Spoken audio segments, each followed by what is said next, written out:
Você fez faculdade? Não, eu sou um cara que não tem formação acadêmica nenhuma. Você fez até o colegial? Eu fiz o colegial, fiz até mais um pouquinho, vamos dizer assim, mas eu sou mais um autodidata. Aliás, sou autodidata. Ô Lula, como é que as pessoas aprendem a fazer perguntas? Que você é como eu falei e repito, você é um dos caras mais incisivos e inteligentes na colocação de perguntas. E você diz assim, eu não fiz faculdade, eu sou um autodidata. Isso é a vida que dá. Aí eu só estou colocando para aquela pessoa que está vendo lá em casa, houve um período que a faculdade era obrigatória, hoje não mais. O que fez você ser um autodidata de altíssimo nível, sem ter feito a faculdade, que essa pessoa que está nos vendo pode fazer? Bom, primeiro que eu falo é o seguinte, Flávio, há muitas críticas a esse pessoal atual. Eu acho que muitas críticas são injustas. Eles não tiveram a chance que nós tivemos. Nós tínhamos menos formação, eu e vários outros, mas mais chance. Havia um campo de trabalho muito aberto para que você realizasse. Hoje você tem mais formação e menos chance ou maior competitividade, né? Você tem muito mais gente brigando no mesmo espaço. Então foi uma sorte para a gente. Então eu sou da época que quando comecei a fazer rádio, como eu disse, né?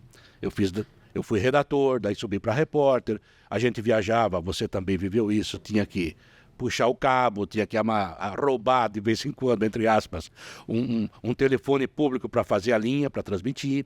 Tudo isso a gente foi aprendendo fazendo. E eu sempre fui um cara, e tinha um professor que foi muito importante na minha vida, e o senhor Francisco Silva Caldeira, que foi o dono da rádio Alvorada da época, que são pessoas que me colocaram num caminho legal. O meu professor de história dizia, olha, sempre tem uma boa história para contar. E faça uma coisa, leia tudo, porque os grandes clássicos contam tudo. E eles são baseados na Bíblia, sem sincretismo religioso. Porque a Bíblia é divina, não sei se é porque Deus escreveu, mas um cara escrever tudo aquilo há tanto tempo, com aquela qualidade, não pode ser qualquer um. Exatamente. Né? E naquela época ainda, né? Porque se você olhar, todos os livros estão dentro de um livro só. Então é um negócio maravilhoso. E dali partiram os grandes clássicos, se você analisar, até hoje. Leia muito, aprenda muito, e quando você não entender, bote um dicionário do lado do livro e aprenda o significado das palavras. Eu era muito bom, em tese, em português, quando eu fazia minhas redações, né? E gostava de história, sabe? Matemática terrível, né? Até hoje. Então, isso também me deu muita segurança. Que engenheiro que você ia ser, para você não gostava de matemática. Mas eu gostava da terra. Eu achava que, sabe? Meu pai também foi lavrador. Né? Então, eu acho que esse ponto foi importante. E a gente vai desenvolvendo algumas coisas e observando. Eu sempre fui um cara muito observador, né? O que eu mais reclamo, eu ouvi outro dia uma coletiva do Abel Ferreira, aliás, depois do clássico com o Corinthians, que eu fiquei irritado, porque muitos repórteres hoje, até com muita condição, eles querem mostrar para o entrevistado que eles conhecem a matéria. E daí um garoto, não sei quem foi, ele falou tudo o que aconteceu no jogo, né? Porque não era para o Palmeiras ter perdido, porque o Garro jamais vai acertar aquele chute àquela distância. Cara, não é isso. Isso facilita a vida do entrevistado. Você não pode deixar o entrevistado pensar. Não existe pergunta mais incisiva do que o porquê.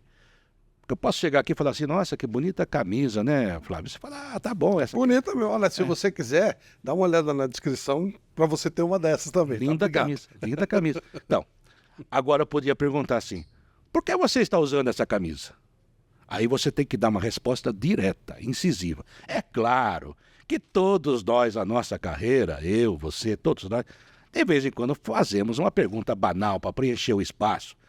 Como é que vai ser o jogo? E aí, como é que você está? É claro, você não vai ficar toda hora sendo incisivo. Mas há alguns momentos que a pergunta que o entrevistado precisa ser, né, é colocada dessa maneira, e o ouvinte também tem que ter essa resposta, porque às vezes o repórter é quase que um ignorante.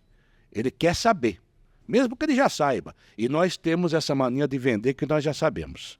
O Zé Pereira, você se lembra do Zé Pereira, né? Se eu estiver falando muito, você me corta, hein? Não. Porque esses caras de rádio falam demais. É você que tem que falar. O Zé Pereira, grande amigo nosso, grande homem do jornalismo, grande repórter.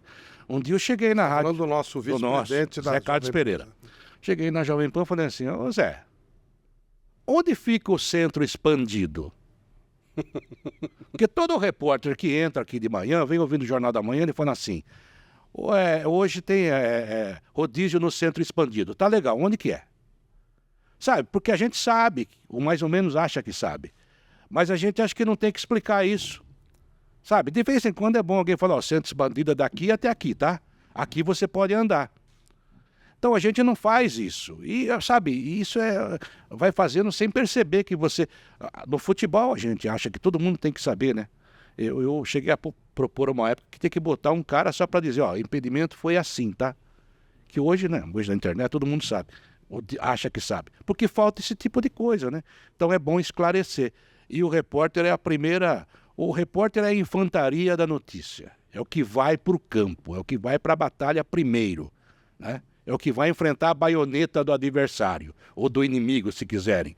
Então é o cara que tem que realmente cutucar primeiro, né? Então não adianta ficar passando vaselina. Agora, há estilos e estilos. Eu trabalhava com o Vanderlei Nogueira, que é a excelência do repórter, né? Ele faz tudo em comunicação, além de ter uma voz maravilhosa. Eu falava pro Vanderlei Nogueira, o Vanderlei Nogueira rouco ainda tem uma voz melhor que a minha, né?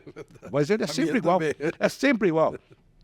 Mas ele é um cara mais maleável e fazia grandes matérias por causa disso também. Grandes perguntas de uma maneira diferente. Sim, então eu acho que é questão de estilo e você vai buscando, mas eu acho que o principal é você realmente fazer uma pergunta que seja direta e que não, sabe, você não tem que discutir a pergunta, você tem que fazer pergunta.